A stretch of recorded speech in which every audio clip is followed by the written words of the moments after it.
Welcome to the Business Leadership Series, where we engage with leaders who are making an impact on their worlds and who want to share their knowledge and experience for your personal and professional growth. The following interview is designed to inspire you to become the best leader you can be.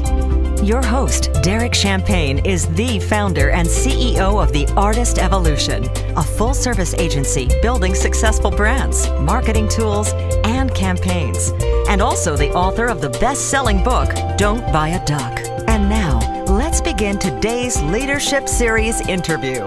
Welcome to the Business Leadership Series, where our goal is to inspire you to become the best leader that you can be. I've got our guest today, Brandon Lewin, who is a successful entrepreneur. He's a digital marketing consultant for purposeful companies and also the podcast of a popular podcast host of Sell More. Brandon, thanks for being our guest today. Hey, thanks for having me, Derek. I'm super excited to be here. I mean, you've got some cool goals. One of your goals the next 5 years to help 5 billion people achieve with their efforts to grow a business, which is a pretty lofty but cool goal. So tell me how you're going to do that. Well, if I figured all that out, no, I'm just joking. I heard from somebody, if you help 1 billion people out, you'd be doing a lot of good in the world, and you'd also be very successful and make a lot of money. And I truly believe in the fact that good people, when they do well and they are successful and they make money, they can do more good. And I've only seen that more and more over the years. So the goal is to help people in a lot of different ways. I'm always educating people, so giving away free content. I think that's one way of helping people. I have clients. I do trainings for people. I do them in person, but also I do them virtually, and I do them for myself, and I partner with other people. So the numbers just continue to accumulate over the years, and there's always other opportunities. That's right now, but where I'm leading to is other aspects of the entrepreneur journey that can also help people be successful. So right now it's focused on the marketing side of things, educating people, and then it's just going out there and seeing what else, what other problems can be solved and how I can provide value in that facet. That's cool. I love it. Take me back a little bit on your personal journey as an entrepreneur. You said since an early age, since age 10, you've had hardworking, helping others just instilled in your DNA. Kind of give me some highlights. And I'm kind of similarly wired, so I love hearing stories of young entrepreneurs. Tell me a little bit about some highlights from your childhood. Yeah. So I think like a lot of entrepreneurs, it's like you start at a young age. Right. I lived in a household. My dad was an entrepreneur, is an entrepreneur, has run his own successful business for 40 plus years, has went into a couple other ventures. My mother has that in her DNA as well. She's run a couple other businesses. And when I was younger, I wanted something. I don't remember exactly what it was, but it was like some sort of toy or something. And my dad told me at 10 years old, right in the dead of the winter in Chicago where I grew up. And he's like, you know what, if you want it, go find a way to make some money, and then you can earn it. And so sure enough, I talked to one of my best friends who lived down the street from me. And I said, hey, you know what? You got a shovel. I got a shovel. Let's go talk to some people, see if we could shovel some driveways and some sidewalks. And sure enough, we did. I believe we were charging $10. And we did about 20 houses the first time, and we split it, and then we just kept on doing it. And I believe in the matter of a month, because it was really bad snow. It was like the December, January time frame in Chicago, so a lot of snow was coming down. We must have made like $200 a piece, and so we did well, and I got what I wanted, and I had some money left over, and I remember being like, man, that was awesome, because one, I just got to help people. I just knocked on the door. I talked to people and said, hey, listen, this is what we're doing. And they were like, sure enough. And they gave us money in one head. And the funny thing was that that was the first taste of rejection. Like people would say no, and I was kind of okay with it. I was like, all right, this is cool. But I saw the light at the end of the tunnel. And so that really showed me a lot and taught me a lot at a young age. And then I just kept on doing things as I got a little bit older. I did some things in high school. My dad actually made me work during a summer when I was too young to actually really work. You need a worker's permit. But he made me go work for one of his clients, and I had to take a train and a bus in the middle of the summer, and it was hot. But I remember during that period of time, I was reading and listening to things and just accumulating knowledge base. And I got my first taste of selling in Chicago the Taste of Chicago, which is a big festival in Chicago. Right. And I remember just talking to people, and they were just like, they liked it. And it was just another experience, and it kept on accumulating, and it was just great, man. And I started my first real venture as an entrepreneur. I shouldn't say real, because I guess when I was 10 years old, I was making money too. But in college, I started an online ticket brokerage with one of my best friend. His older brother was already out of school. He was doing some stuff on the internet, selling traffic, the non-sexy things that people don't know about with the internet side of things. And he was doing really well, and he wanted to start another business. So he's like, listen, Brandon, he's like, this is what I want to do. I know you know people on both sides. And he's like, I'm going to give you the money. I'll show you how to do everything. And this was back in like 2001, I believe. And he showed me how to set up a website, told me who to go after. I started setting up partnerships. I started selling to people. I started marketing the company. And it was just an eye-opening experience. It didn't last very long, though. It only lasted about 8 months because everything that I was making was going back in the company. And as a young kid, you're ambitious, but you don't realize what really goes into a business. Right. But I remember during that experience, my dad took me to a networking event, and this was something that completely changed my life, and I think put me on the course of where I am today. Is that he took me to a networking event, and on the way there, I was sitting in the car, and he's like, "Yeah, Brandon, I forgot to tell you, but you're gonna have to stand up in front of about 20 people, strangers, and tell them what you do." I was like, "Shit." I was like, "Oh, I'm sorry if I'm not allowed to swear." That's okay. But he's like, man, you're gonna have to talk in front of these people. And I was like, man, I don't even know what to say. Like, I've never met these people. And I remember my hands got all clammy, and I started getting sweaty. And sure enough, I got there and I sat in the middle with my father. He was very strategic about it. Let me see what the first half of the people said. And then I got up, I said my stuff. I think I blacked out because I don't really remember what I said. But all I remember is afterwards, people came up to me and said, "You know what? That was amazing. Have you ever done that before?" I said, "No." What, that was really good. And people wanted to talk to me afterwards. They wanted to network. And so whatever it was, and whether they were pulling my chain or not, it stuck with me, and I felt really comfortable doing it. So I just kept on doing more of it. And after that, I went into some other sales positions and some marketing positions, and I worked for a couple companies, but then I eventually went back on my own. And during that period of time, I got a big crash course in marketing, but I also did a lot of speaking. And so then it just evolved from there. So I could go on, but that's how I got started in the entrepreneur world. That's exciting. So tell me about your business now. What's the main focus of what you're doing now?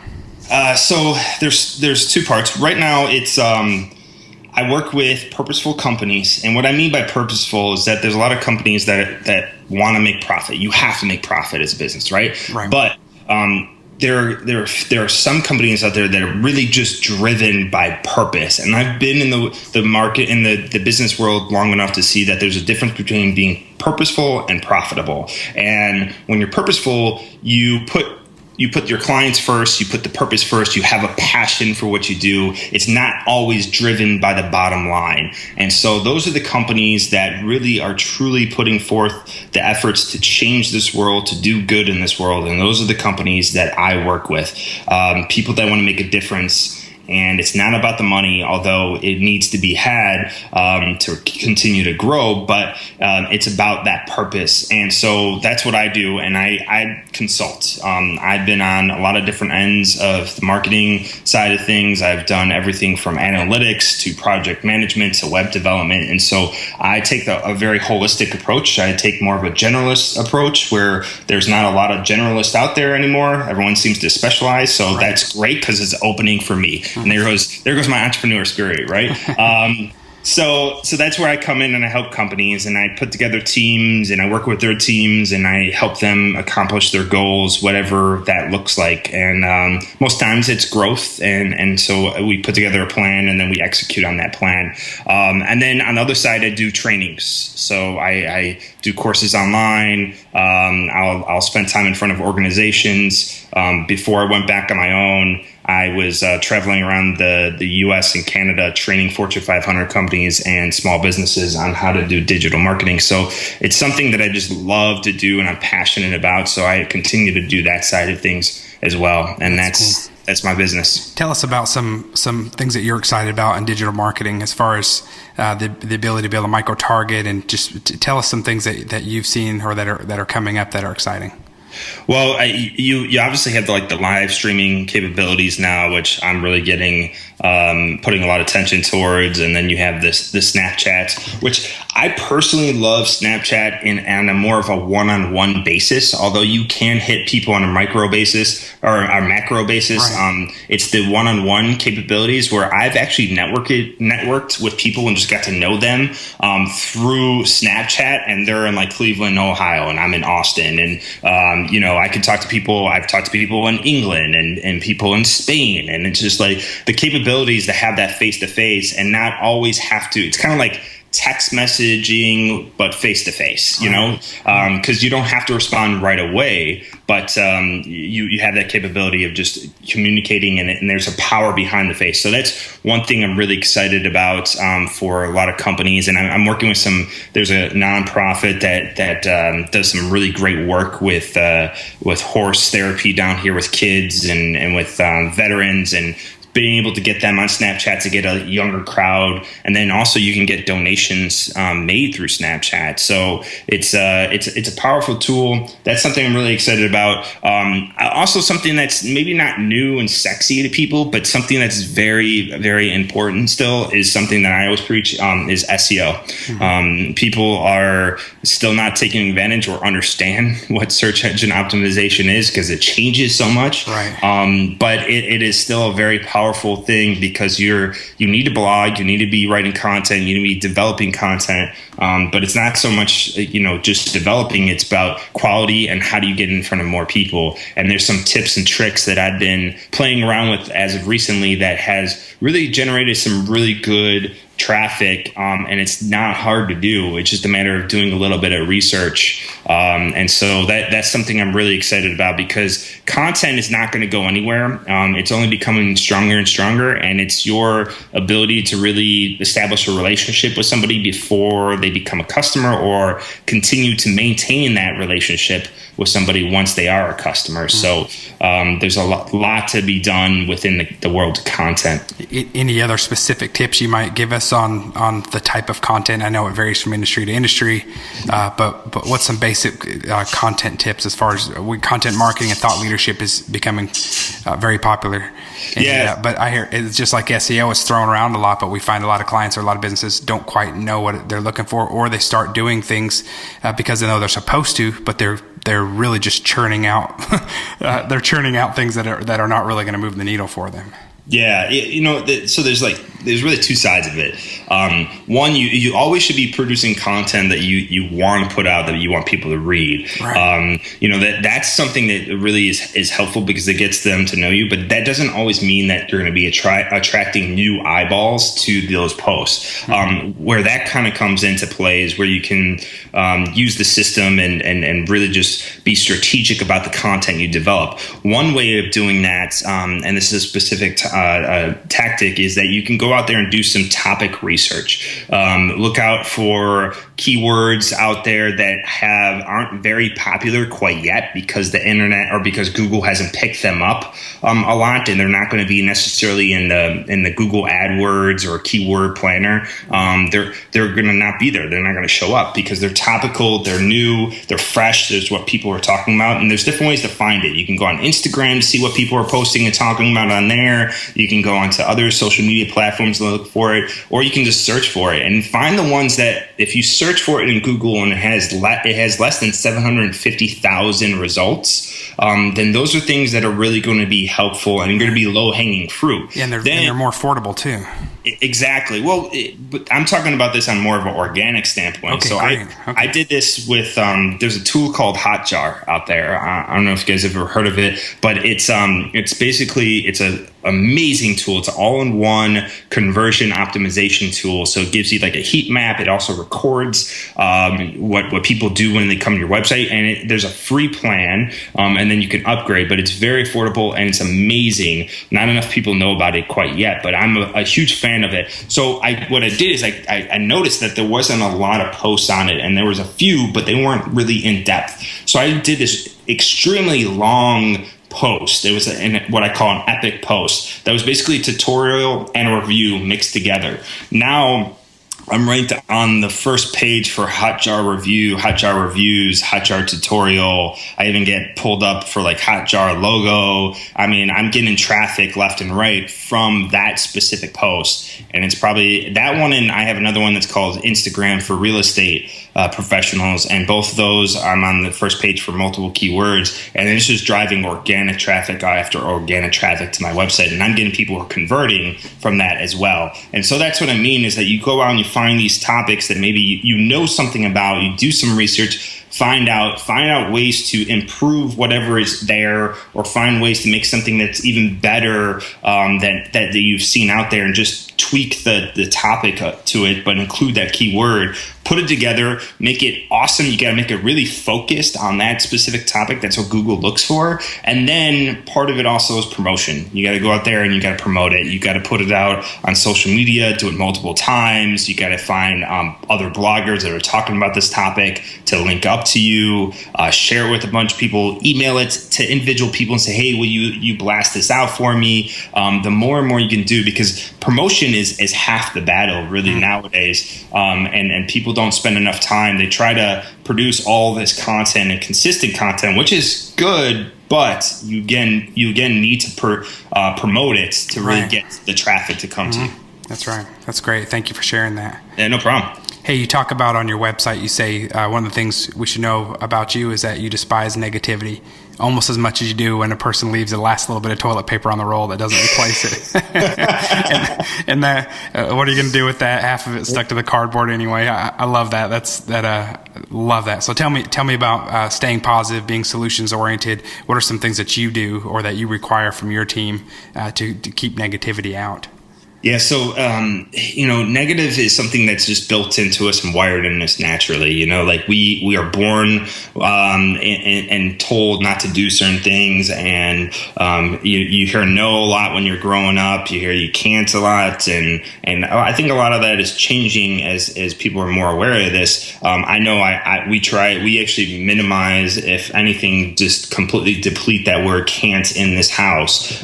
We are not allowed to use that. And that's what it comes down to, is just you have to work at it every single day. You have to be self-aware too, because there are going to be moments where you're self-doubting you and you might have negative thoughts, but you got to find ways and you got to be self-aware to know, all right, what do I have to do now? Even if it's to step away for 10 minutes or 15 minutes. There's some moments where there's days where I'm like, man, I just want to bang my head against the computer. But instead of doing that and sulking in it, I will do something to get my mind off and get more positive. Affirmations. I love affirmations. I do them every morning. I do them every afternoon and every evening right before I go to bed. That just really takes away that limit that a lot of us have on us. And so that just puts you in a better mind frame to move forward. Always reading, professional development books, self-help books, listening to really positive people in other podcasts such as this one and other great podcasts that are out there. And just you gotta entrench yourself in positivity and really minimize the negative stuff as much as possible. And so that's what I do. I think that's great. And I mean, sometimes entrepreneurs need a dose of reality when we're dreaming up so many ideas that maybe need a dose of reality to them. But I completely agree. I think it's really important. In our office, I don't like to hear something bad unless there's at least two solutions attached to it, so that we're all critically thinking all the time of how we can have a solution and be more positive. I love that you have the 20 things you achieved in your first year. I think that was on your website, and that's great. That just shows how you stay positive and are looking at the things that you're accomplishing. Yep. Really cool. Tell me about the 3 qualities necessary to be a successful entrepreneur. Well, positivity.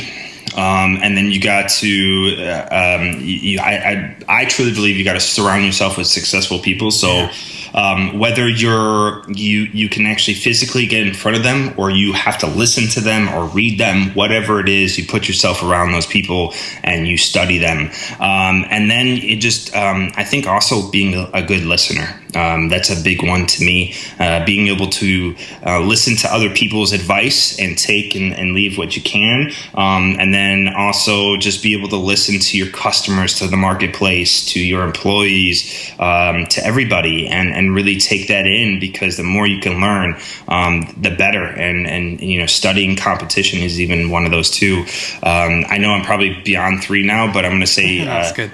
Okay, good. All right, I'm going to leave it at that. That's great. I love it. So tell me about how important it is to love the work that you're doing.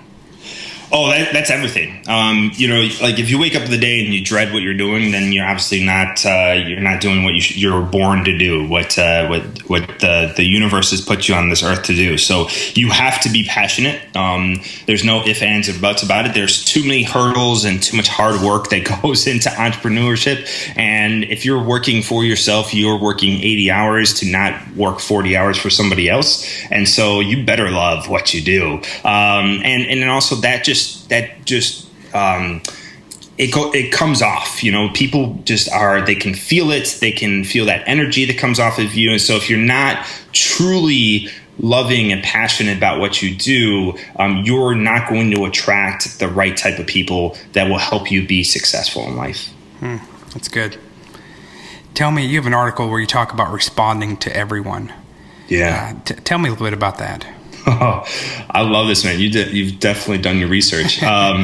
So the responding to everyone, all right, this is a pet peeve of mine. I try not to have pet peeves because I feel like maybe they're a little negative, but I personally believe that you should respond to everybody. You never know the situation, even if it's a simple thank you. I even do that on my Instagram posts. When I make a post and a lot of times it's spam. I mean, I know it's spam because they're saying stuff that has nothing to relate with my post, but I will even respond just with an emoji, and I believe that, and that's in response. And I also, something that, when you look at it, I won't consider myself super successful. There are plenty of other people out there that are more successful, at least by definition in my own mind, than I am. And what I see I've reached out to those people, and a lot of them have become these big public figures, but they're not willing to respond to everybody. And I understand, because there's a lot, but I truly believe that if you can do that as much as possible,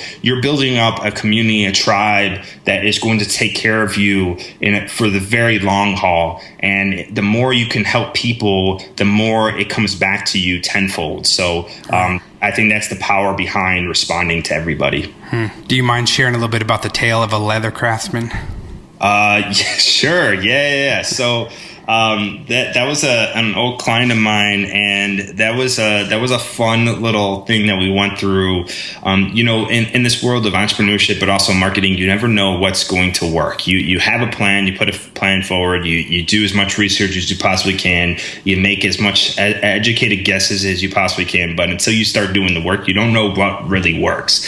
And so that's what happened with us. We went out, we were seeking to look for partnerships to build up and build up the email list, because this client specifically knew how much each person on this email list was worth, and that was a customer. And so we went ahead and we were reaching out to people left and right, trying to develop in these different niches, and it was just like it was like pulling our teeth out, man. It was hard and it was painful. And finally I was like, I don't know what it was. I think it was something I listened to or read. And I just was like, I reached back out to him. I said, hey, I'm like, have you ever actually used your network to do what we're essentially trying to do, like have them refer you business, and have them spread the word out. And he's like, no, actually I never had. And so he wrote up this simple little email that basically was, hey, send this out to your friends, your family members. They'll get something for free. They just have to pay for the membership or for the shipping and handling, which was like $7 or $8. And sure enough, we sent it out to about 10,000 people, I want to say, and within like 2 weeks, I think we got about 14 or 1,500 people, new people that responded, which that alone, basically in value, turned into about $100,000 in potential new business. And great. So it was a simple thing, and then also from that, it went a little viral. I wouldn't say big, but it got put up on Reddit. And in Reddit alone, it blew up. So, beyond the 2-week mark, it really drew in a large crowd of new people, and it was awesome, man. It was just great to see. Yeah. So how do you measure success? What does that look like for you? For me personally? Yes.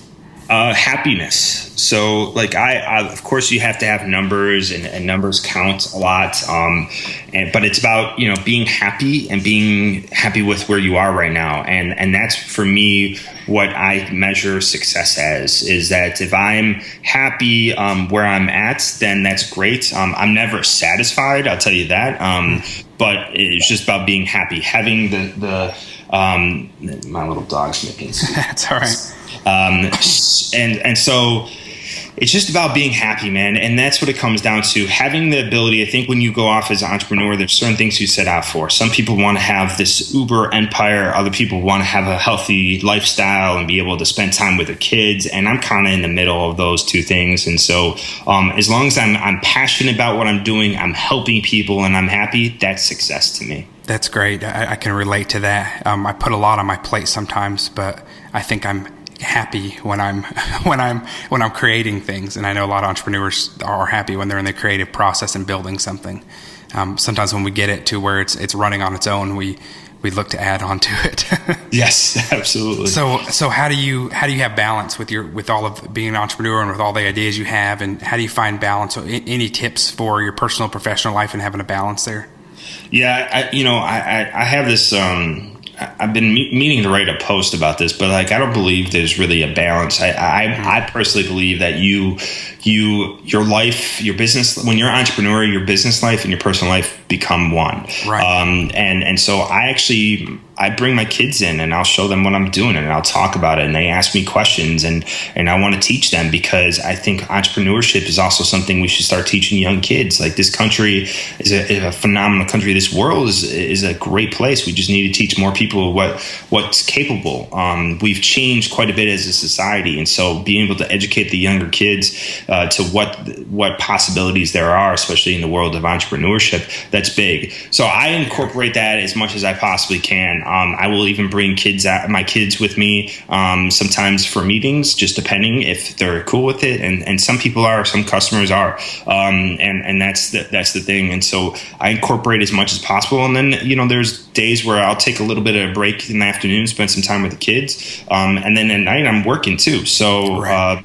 But then, I include my wife in the situation as well. So we have to, there are times that I'm forced to not work. And I think that's also good, because you need to recharge a bit. You need to get the batteries, recharged and ready to go for whatever's coming up. And so that you have to find that time and place to do it. And again, it comes back to what I said earlier, being self-aware. You got to know yourself, because I think entrepreneurs were able to work for a certain period of time, and then we might get to a point where we're close to being burnt out. Right. And then we have to be aware that that's coming. And we need to step back and do what we can to minimize that possibility of getting so-called burned out. Yeah, so I think that's I don't know if that's the perfect answer for balance. That's great. I love that. And a couple things stood out to me that what you said. One is, I love that your dad taught you good work ethic and entrepreneurship at an early age. I love that. I mean, that's exciting that he passed that on to you. Yep. And also, my wife works with our business as well. And so you reminded me that whether they want to or not, are spouses of a small business owner, entrepreneur, become your advisors many times. Yes. And your sounding board, to where, for us in the early days, we had to say, I promise this is the last thing I'm going to say about work. And then an hour later, you're talking about another project or a client. And you know what? I've gotten some great advice from her over the years. Yeah, exactly. And sometimes it's just like, shut up. Right. Exactly. I love that you take your kids with you. That's exciting too. So what have you yet to accomplish that's on your bucket list, on your wish list, that is either upcoming for you or that you've got to knock it out at some point? Wow, that could be a long list of things.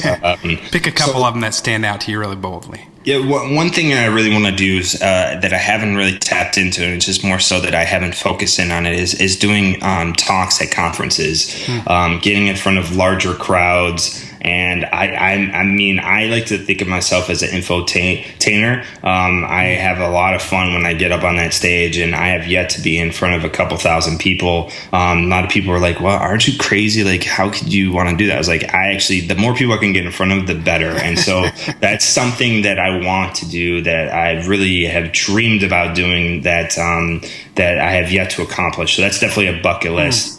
Doing that, and then also traveling the world and be able to meet people face to face around the globe who also need the help. That's something else that I want to do, and that's kind of like killing two birds with one stone, because I love to travel, and so if I'm able to help people at the same time and also get to see some really cool places that there are in this world, that would be another big bucket list item for me. So how's the transition from Chicago to Austin been for you? So it's been a year, and I'll have to be honest, the first few months was a bit of a transition. So not only did we move from Chicago, which I lived most of my adult life in, the actual city, but then we moved to more of I call it the suburbs of Austin, and everyone here does not call it the suburbs of Austin. It's just a city. So we live about 30 minutes north of actual Austin, the city, and it's in Leander, and it's been great. At first it was quiet. It was a little eerie because I'm used to like everything moving and the movements of the city and the sounds, and it was really quiet, and I got to see the stars that I haven't seen in a very long time. But it's been amazing, man. The family loves it. There's really good people down here. There's a different sense of community down here as well. So it's been good, man. It's just my clients and people that I talk to are all over the place. So it's just a hub right now where I'm at, and we'll see where things take us in the future. But it's been great. That's great. Anything else you want to share with our audience today? No, I think I said a lot. It's just about, I really just want to beat the point home with being positive, never giving up, and also taking away that thought of being limited. When you set goals that are too small, that's why I set that goal of 5 billion. And it's because if you set your sights on something, that's accomplishable, it's good. But it's also, you can reach so much more if you just really set your sights for something larger. And that's where greatness really happens, And I would say on that point, one other thing too, is that this is all of a process. The greatness isn't just happen overnight. All the greats have gone through a process, and they've gone through trials and tribulations. And that's what it comes down to, is that's how you achieve greatness. There's all sorts of people out there that want to be great, they want to do something great, but they're not willing to go through that process. And you have to understand, while you're going through it,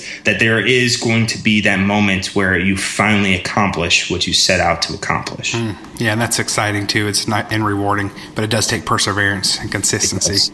Absolutely. So if our listeners want to reach out to you or to learn more about you, where can they go? Definitely come to the website, check out. I have all my free information on there, and other cool gifts that I put on there. And we have a lot more coming up too. It's Brandon M as in Michael Lewin.com, and then you can check out the podcast too, Sell More. It's on iTunes, and we took a little bit of a break here with the summer months, and had a lot of work that kind of came up, but we're getting things up and running. We got a bunch of awesome interviews, and so I'm really excited about everything that's coming up with the podcast. Yeah, well, so thank you so much, Brandon, for being a guest on our show. We appreciate it. Appreciate your enthusiasm and sharing your expertise with us today. And we look forward to continuing to follow you and seeing the great things that you do. I appreciate it. And thank you for having me, Derek. I really, really appreciate it, man. You bet. You take care, Brandon. You too. Thanks. You've been listening to the Business Leadership Series, where we engage with leaders who are making an impact on their worlds and who want to share their knowledge and experience for your personal and professional growth. This interview was designed to inspire you to become the best leader you can be.